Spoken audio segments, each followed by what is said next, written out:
Shalom y bienvenidos a Vía Hafta Yisrael, una frase hebrea que significa amarás a Israel. Esperamos que se queden con nosotros, ya que nuestro maestro, el Dr. Baruch, nos compartirá una enseñanza expositiva de la Biblia. El Dr. Baruch es profesor titular del Instituto Zera Abraham, con sede en Israel.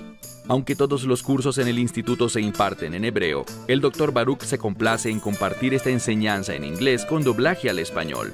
Para más información, visítenos en amarasaisrael.org o descargue nuestra aplicación móvil Mi Estudio Bíblico. Aquí está Baruch y la lección de hoy. ¿Estás adorando en una congregación local que teme al Señor? ¿Y cómo puedes saber si le teme de verdad? Muy sencillo. Podrás ver su compromiso con la verdad de la Escritura. Ellos honrarán y reverenciarán la palabra de Dios e implementarán la palabra de Dios a su vida. Eso es lo que hace una congregación piadosa. Y quiero que entiendas que si no estás en un lugar así, sino que te encuentras bajo un liderazgo impío, uno que trata de manera casual los asuntos de Dios y que son muy relajados con lo que ordena la palabra de Dios, si estás en una congregación así, los resultados pueden ser desastrosos. ¿Por qué lo digo? Bueno, toma tu Biblia y ve conmigo al primer libro de Samuel, capítulo 4. Primero de Samuel, capítulo 4. Bien, vimos la semana pasada que Dios estaba disgustado con la casa de Elí. Por tanto, iba a derramar juicio sobre aquella casa. Esto se cumplirá en este capítulo. Lo que quiero que veas es que no solo sufrió la casa de Elí, sino que también sufrieron otros individuos. ¿Por qué? Porque es muy peligroso estar bajo un liderazgo impío. Ellos te llevarán al desastre. Y eso es exactamente lo que veremos hoy. Así que ve conmigo a 1 de Samuel, capítulo 4, verso 1, y noten lo que dice la palabra de Dios. Y aconteció la palabra de Samuel a todo Israel. Así que ahora Samuel es el líder. Estamos viendo la transición. Y dice aquí, e Israel salió al encuentro de los filisteos para la guerra. Noten que aquel juicio que fue anunciado al final del capítulo anterior, ahora va a manifestarse en el capítulo 4. Sabemos que Samuel era un líder piadoso, pero sin embargo, vamos a ver las consecuencias por el liderazgo impío que fue ejecutado durante el tiempo de servicio de Elí y sus hijos. Ha llegado la hora de pagar. Estamos por ver las consecuencias de su maldad con el derramamiento del juicio de Dios. Así que Israel sale a la guerra. Y noten lo que dice. Y ellos, o sea, Israel, acamparon en un lugar llamado Even Ezer, mientras que los filisteos acamparon en el lugar llamado Afec. Así que vemos que hay dos grupos que se han concentrado aquí con el propósito de pelear una guerra. Pasemos al verso 2. Y los filisteos, y esta próxima palabra es traducida por muchas Biblias como se alinearon. Lo que significa es que se prepararon para la batalla. En otras palabras, tomaron sus posiciones para iniciar una guerra, para batallar. Así que leamos en el verso 2.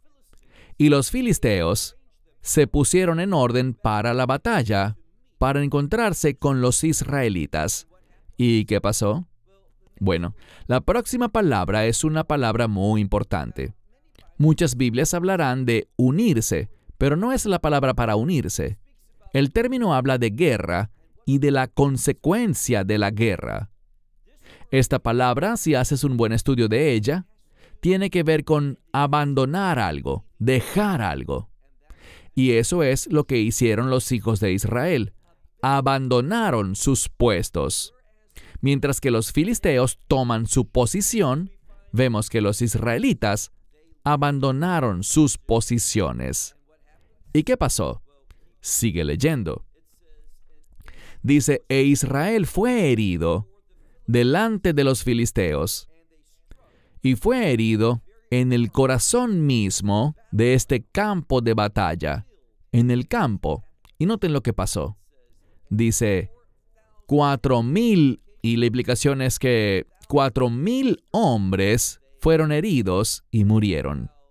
Ahora, Israel perdió su primera batalla, pero la guerra no ha terminado. Mas por causa del juicio de Dios, por las consecuencias del liderazgo inadecuado que no reverenciaba a la palabra de Dios y que no lideraba según las instrucciones de Dios, las cosas van a empeorar. Noten lo que hicieron los hijos de Israel en este próximo verso. Mira el verso 3. Y el pueblo vino al campamento, y los ancianos de Israel dijeron, ¿por qué nos ha herido hoy el Señor delante de los filisteos? ¿Y qué hicieron? Bueno, decidieron ejecutar una acción muy única. Noten lo que dice la Escritura. Están hablando entre sí, y esto es lo que dicen. Tomemos para nosotros de Silo el arca del pacto del Señor, y traigámosla en medio nuestro, para que nos salve de la mano, y esto literalmente significa la palma, del enemigo, o del puño del enemigo. Ahora, ¿qué pensaban ellos? Ellos no estaban percibiendo las cosas correctamente. No entendían que lo que estaban experimentando y sufriendo era el juicio de Dios debido a la casa de Elí. Dios estaba disgustado con el liderazgo y por eso perdieron aquella primera batalla. Luego pensaron, bueno, si solo traemos el arca del pacto de Dios y la llevamos con nosotros, eso resolverá nuestro problema y seremos victoriosos en la guerra. Pero vamos a ver que eso no sucederá. Pasemos al verso 4. Y el pueblo envió a Silo, y trajeron de allí el arca del pacto del Señor de los ejércitos, el que mora entre los querubines. Y dice, y allí los dos hijos de Elí estaban con el arca del pacto de Dios. ¿Y quiénes son estos dos hijos de Elí? Bueno, ya los conocimos, Ofni y Finés. Ahora, noten, ellos estaban ¿dónde? Con el arca del pacto de Dios. Pero aquí está el problema. Estos dos hombres están contaminados. Estos dos hombres son rebeldes. Estos dos hombres no se someten a las instrucciones de Dios. Y noten que estaban justo allí con el arca del pacto. Estos hombres son la razón por la que Dios está juzgando al pueblo. Pero el pueblo no entendía eso. ¿Y qué va a pasar? Bueno, el pueblo piensa que el arca del pacto es su salvación. Si tan solo pudiéramos utilizar el arca del pacto, todo va a estar bien. Vamos a ver su emoción y su fe, porque tenían fe, pero era una fe mal colocada.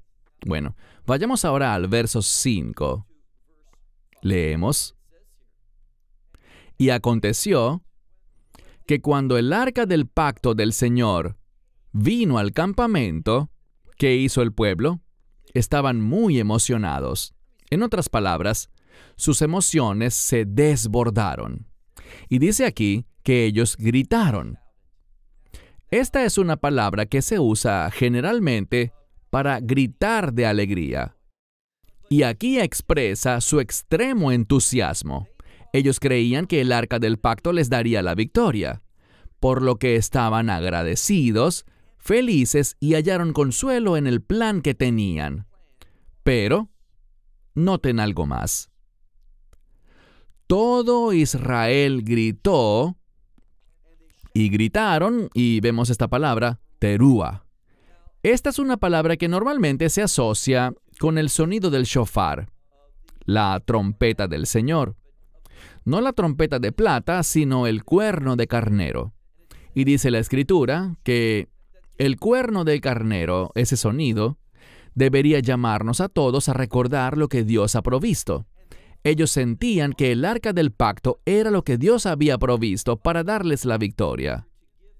Así que todos en el pueblo dieron este gran grito, y noten lo que dice, que la tierra estaba en una gran conmoción. Todo aquello estaba basado en la emoción del pueblo.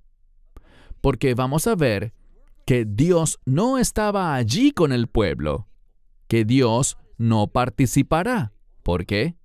Bueno, todo esto se trata de juicio. Se trata del disgusto de Dios con su pueblo.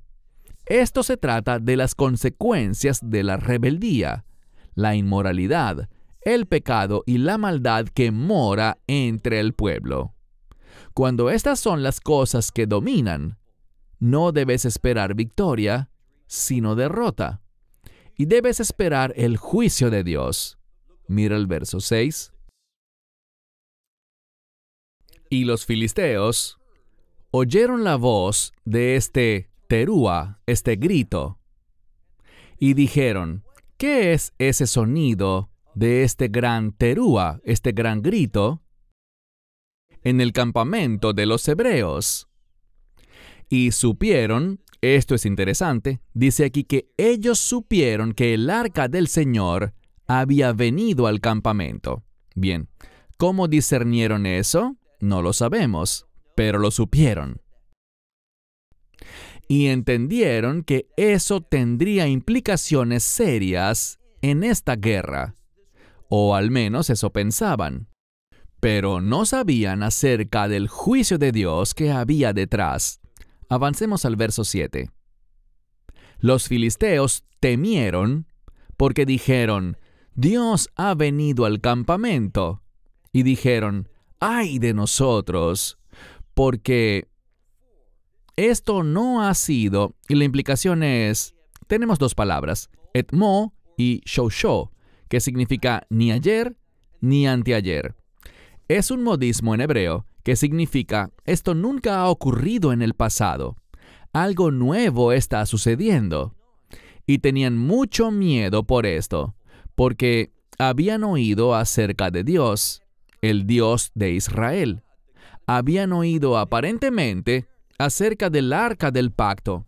Y ahora, como el arca del pacto estaba siendo utilizada por los hijos de Israel, dice muy claramente que los filisteos estaban grandemente aterrorizados.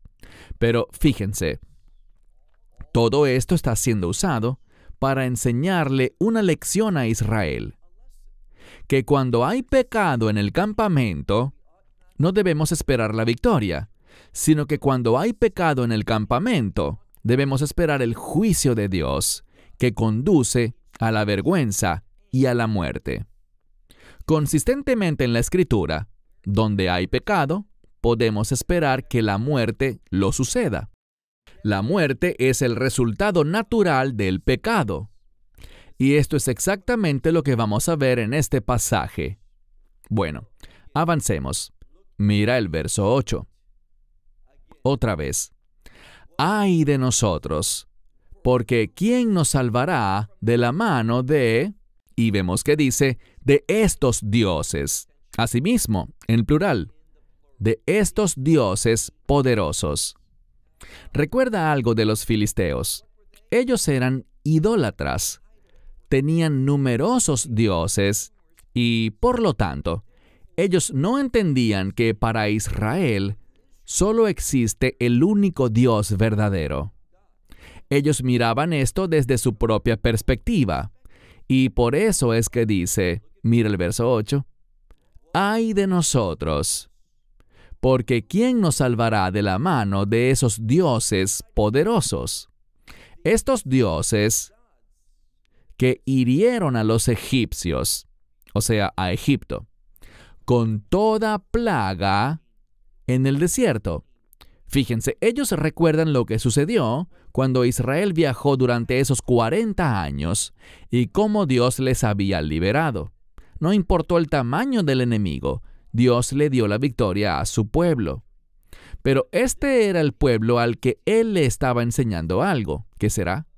Bueno, siempre que nos topamos con el término midbar o desierto en la Biblia, es una referencia a confiar en Dios, a depender de Dios, a apoyarse en Dios.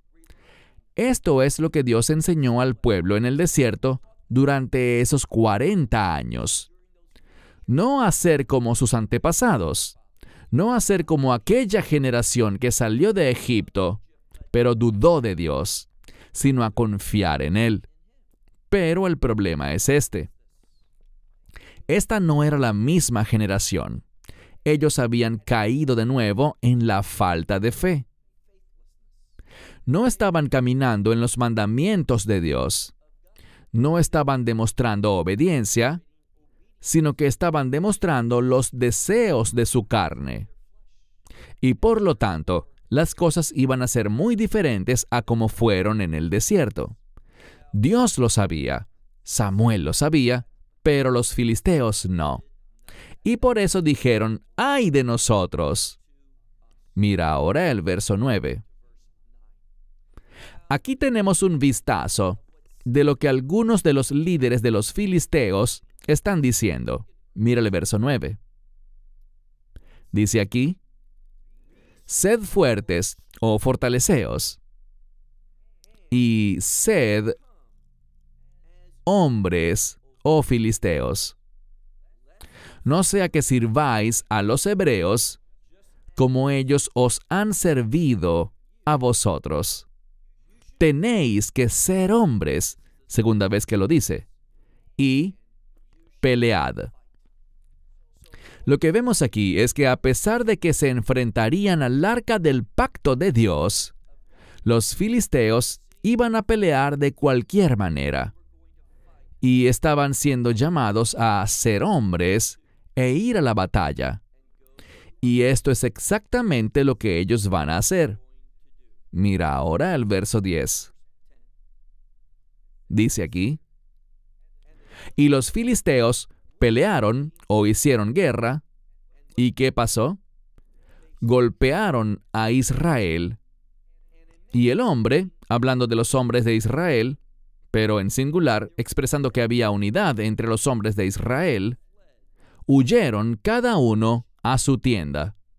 Y lo que sucedió fue un golpe, un gran golpe, y la implicación es contra Israel. Y cayeron, es decir, murieron, pero aquí dice cayeron de Israel 30,000 soldados de a pie. Imaginen esto. Lo que quiero que veas es que la situación solo está empeorando. Antes, 4,000 soldados murieron. Ahora vemos que mueren 30,000. ¿Y cuál es el mensaje? Bueno, que sin arrepentimiento, las cosas no van a cambiar para ti, si no te pones serio con la verdad de Dios y la aplicas a tu vida. La fe no es simplemente cualquier cosa que tú creas. La fe bíblicamente es la verdad de Dios. La fe es cuando te apropias de la verdad de Dios y la aplicas a tu vida. Cuando haces eso, tu situación será diferente. Serás transformado y tu situación será transformada también. Y podrás experimentar la victoria del Señor, la victoria que el Señor provee. Pero cuando caminas en inmoralidad, cuando caminas en rebeldía y desobediencia, no pienses que Dios te va a bendecir. No pienses que Dios va a ser amable y perdonador. Todo lo contrario. Cuando te rebelas contra su verdad, puedes esperar un juicio duro. Y eso es exactamente lo que Israel recibió. Y ahora lo recibió, aún peor, con 30,000 soldados de a pie que perdieron su vida. Y el número 30, bien sea que lo encuentres solo o con este 30,000, habla de muerte. Lo vemos en la Biblia con frecuencia. Por ejemplo, cuando Aarón murió, los hijos de Israel lo lloraron por 30 días. Lo mismo pasó cuando murió su hermana Miriam. Ellos hicieron duelo por 30 días. El 30 está relacionado con la muerte. ¿Cómo lo sabemos? Bueno, otra clave en la Escritura es cuando Judas traicionó al Mesías por 30 piezas de plata. En otras palabras, conspiró por esas 30 piezas de plata con el fin de entregar al Mesías a los líderes tanto de Roma como de Israel, para que él fuera ejecutado. Así que una y otra vez vemos que el 30 se relaciona con la muerte. Lo que descubrimos aquí es que por causa del pecado, la inmoralidad, la falta de fe, ¿qué está experimentando Israel? La muerte. Bueno, avancemos al siguiente verso. Ve conmigo al versículo 11. Bien, lo que sucedió aquí fue algo que el pueblo jamás imaginó. Recuerden, cuando volvemos al verso 5, ¿qué estaba haciendo el pueblo? Estaban muy emocionados. Estaban gritando, dando gritos de gozo, regocijándose en la provisión de Dios, porque pensaban que el arca del pacto iba a resolver sus problemas. Pero no fue así. Nada cambió, porque no hubo arrepentimiento. Ahora, ¿qué es el arrepentimiento? El arrepentimiento comienza simplemente cuando entramos en acuerdo con Dios. Eso es el arrepentimiento, ponernos de acuerdo con sus estándares de justicia, ética y moral. Creer que lo que Dios dice es lo correcto y someternos a Él. El resultado de esto es muy, pero muy diferente. Recuerden lo que dijo Juan el Bautista. Cuando él vio que el pueblo venía a su bautismo, que era un bautismo de arrepentimiento, ¿qué les dijo a aquellos líderes que eran falsos, que no eran sinceros? Los llamó víboras. Los insultó porque él sabía algo. Ellos no estaban comprometidos con la verdad. No estaban realmente arrepintiéndose. Y sin embargo les dijo, produzcan frutos dignos de arrepentimiento. Y aquí está el principio. Si no entras verdaderamente en acuerdo con Dios, nunca podrás producir fruto que sea digno, que sea el resultado del arrepentimiento. Todo comienza con reconocer los estándares de Dios. ¿Y qué me enseñan los estándares de Dios? Cuando aplico mi vida a los estándares de Dios, eso me enseña que soy pecador y que voy hacia la condenación. Me dicen que necesito un Salvador. Así que la enseñanza de la ley, como dice Pablo, es buena porque me muestra cómo me ve Dios como pecador y lo que Dios hará conmigo, que es juzgarme. Por lo tanto, me vuelvo a mi Salvador, al único que puede librarme. Y eso significa que me lleva al Mesías, quien es mi Redentor, mi Salvador, y a través de la fe, Él se convierte en mi Señor. Eso es lo que la Escritura nos enseña. Pero el pueblo aquí no se arrepintió. No fueron cambiados. Eran la misma gente que había abrazado ese liderazgo falso. ¿Y qué pasó? Miren el último verso, verso 11. Dice aquí: y el arca de Dios fue capturada. ¿Qué pasó? Este objeto en el que confiaban, porque no estaban confiando en Dios, de ser así se habrían arrepentido, habrían entendido que estaban muy lejos de la presencia de Dios. Ellos pusieron su fe, una fe incorrecta, en el arca. Pero, ¿qué sabemos?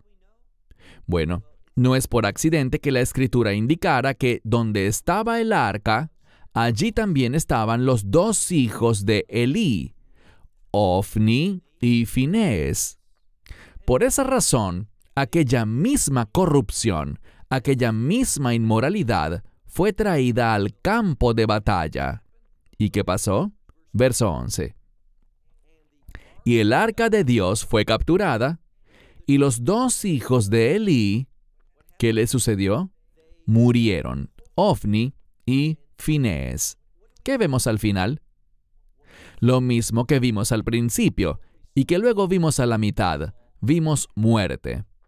Y simplemente el arca del pacto por sí misma, sin fe, sin arrepentimiento, sin afirmar los estándares de Dios, no les hizo ni les benefició en lo absoluto. Debemos recordar que lo que produce un cambio real es una fe real. Y una fe real abraza la verdad de Dios, sus estándares, sus leyes, sus mandamientos, y nos muestra cuánto necesitamos la misericordia de Dios y la gracia de Dios. Cuando lees aquí, no encuentras nada que diga que el pueblo se arrepintió, que el pueblo pidió perdón. No ves nada sobre un corazón contrito. No ves ninguna señal que indique que ellos están reconociendo su pecado. Nada de eso cambió. Por lo tanto, como era un pueblo que seguía un liderazgo impío, recibieron el resultado de ese liderazgo impío, y eso fue la muerte, la vergüenza, la derrota. Verán, mi esperanza es esta: que no vivamos una vida de vergüenza y derrota, sino que conozcamos la victoria. Pero la victoria comienza con humildad. Y la humildad empieza cuando nos vemos como Dios nos ve, totalmente alejados de Él, impuros, pecadores, tomando decisiones impías y siguiendo los deseos de nuestra carne. Mientras sigamos sin cambiar, no tendremos esperanza. Pero cuando somos cambiados por la fe, y esa fe comienza con el arrepentimiento, entrando en acuerdo con los estándares de Dios, una vez que hacemos eso, Dios va a obrar. Dios comenzará a hacer cambios en nosotros y producirá un resultado maravilloso. ¿Cuál resultado? La victoria. La palabra que viene a mi mente es la palabra salvación. Debemos entender que a través de la fe hemos sido salvos. Es decir, que a través del mensaje del Evangelio podemos recibir la salvación como un don gratuito, y necesitas saber esto: el concepto bíblico de la salvación se relaciona con la victoria. ¿Qué tipo de victoria? Una victoria eterna. Por eso, cuando recibimos la salvación, recibimos vida eterna, victoria permanente, que nos conducirá, en última instancia, a vivir para siempre en su reino. Un reino exclusivo para aquellos que son redimidos por la gracia de Dios. Esperamos que te hayas edificado con el mensaje de hoy y lo compartas con otros. Te invitamos a seguir nuestros estudios cada semana por este canal y por el portal de YouTube de Amarás a Israel. También puedes descargar nuestra aplicación móvil gratuita, Mi Estudio Bíblico. Finalmente, para obtener más información sobre nosotros, visita nuestra web amarasaisrael.org, donde encontrarás otras conferencias de Baruch en audio, video y texto. Hasta el próximo programa. Que el Señor te bendiga en Yeshua HaMashiach, Jesús el Mesías, mientras caminas con Él. Shalom desde Israel.